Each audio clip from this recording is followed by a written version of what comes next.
pranic food, positive pranic food, negative pranic food and zero pranic food. Positive prana means it adds a certain pranic energy to the system when you consume. Negative prana takes away energy from the system. Zero neither adds nor takes away, it's eaten for taste and lethargy. Yeah, people like lethargy, you don't know. Yes, a whole lot of people are telling me, we enjoy sleep. Nobody can enjoy sleep. If you're enjoying sleep, you're not sleeping. Yes or no? You may enjoy restfulness, you may enjoy the after effect of good sleep, that's different. You enjoy restfulness, you cannot enjoy sleep, you fix this in your head. Yes or no? Restfulness must for a human being, because rest is the basis of all activity. If there is no restfulness in you, you are not capable of dynamic activity. Yes or no? If you're not rested, can you be active? No. Rest is the basis of all activity. Rest is one thing, sleep is another thing. You must differentiate between the two. Sleep is a certain inertia. The difference between life and death is just this. Life is a dynamic process of the energy. Death is an inertia state of the energy. Sleep is playing between the two. The more you practice that, unknowingly you're inviting death. If you slept for 8 hours a day, you're inviting death 20 years earlier or 30 years earlier than what it should have come. If you eat positive pranic food, energy will reverberate in a dynamic way. If you eat negative pranic food, it takes away energy and causes certain deviations in energy.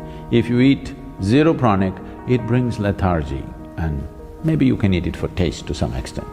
We'll look at this classification, what are the foods which fall under this. There's no need to look at the positive because a whole lot of them are positive, I can't produce the list.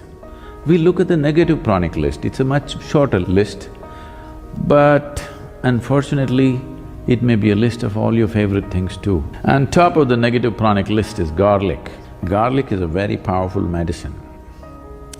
But it's one thing to consume something as a medicine and it's an entirely different thing to consume it as a daily food substance.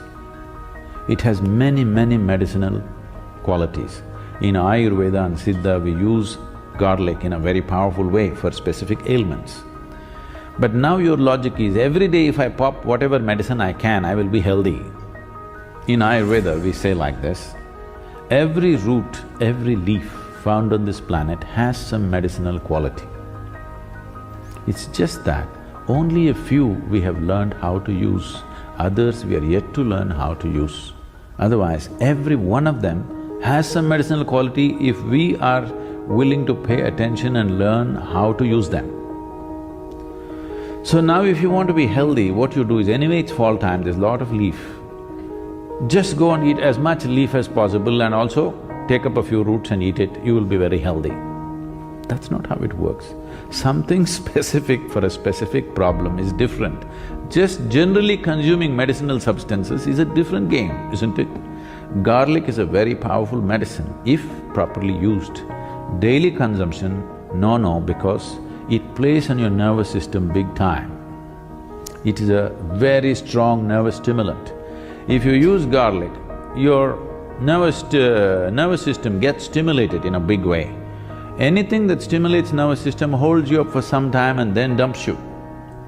Daily usage of nervous stimulants in any form will slowly get you to a place that you become insensitive to life, that you cannot experience.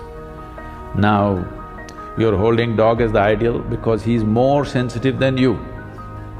His nervous system is far more sensitive than you because he can feel things and know things that you cannot know.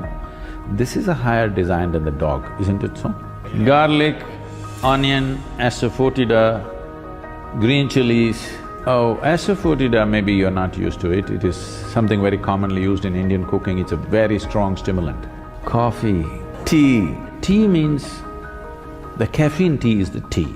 Other things are just placebos, okay? They're not tea. You can boil any flower, any leaf, any root and call it tea, that's not tea. Tea means the tea leaf. which is caffeine. All these are nervous stimulants. Once in a way if you drink, they have some benefits. But if it becomes a daily thing, slowly it dulls your nervous system. Your ability to experience life is gone. We are looking at this dimension of the food mainly in terms of your sensitivity to life. Largely people are ego-sensitive, they are not life-sensitive, they can't feel life. For them, only their thought and emotion is life because they can't feel life. If you walk out into the forest, you can't feel the tree, that's why you call it a wood. You can't feel the creatures around you, simply because the sensitivity is gone in so many ways. One thing is just the modern life, this television, this traffic, these constant reverberations. One thing I find when I come here is, one thing that makes me get out of buildings in this country is, always something is buzzing, Bum, something is going. It has a very bad effect on the human system. See, we are also a kind of reverberation. There must be space to allow our reverberations to grow and spread.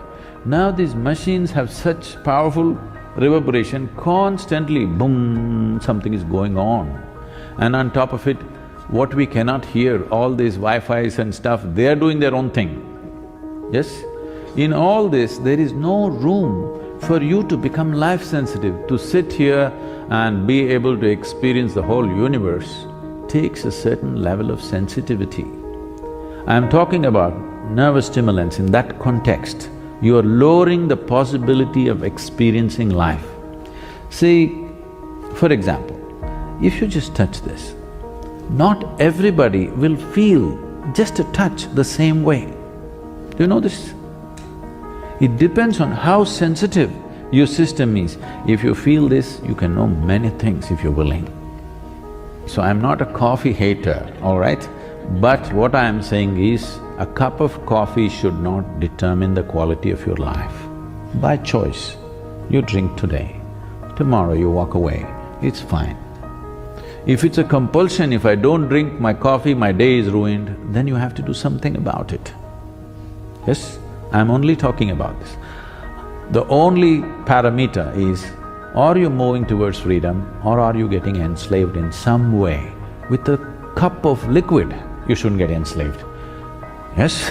With just about anything, you're getting tangled up. I'm saying do everything by choice, then there's no problem. If you do it by choice, you know when to start, when to stop, isn't it? If you do it by compulsion, what you start, you cannot stop. This is the whole problem.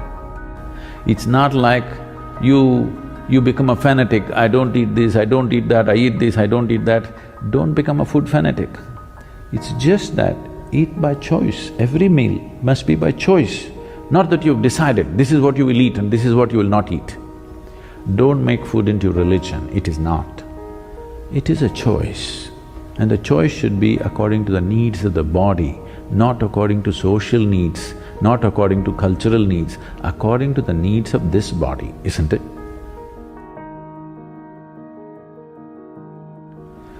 So, among the positive pranic foods, there are a few foods which are very, very positive. On top of the list is what is called as an ash gourd. I think here they call it a winter melon. It is not of the same potency as we find in India. The Indian ash gourd is like phenomenal. Ash gourd is very positive, black pepper is very positive. Honey is one substance on the planet whose chemical composition is very close to that of human blood. Daily consumption of honey can do wonderful things to you. And honey is an extremely good thing to eat, especially if you have children at home. Make honey culture part of your thing. Psychological stability, physical well-being, vitality, all these things can be greatly enhanced simply consuming daily honey. If you have excess fat in your body, if you drink honey with warm water, it breaks down the fat in the system. If you drink it with cold water, it'll give you weight.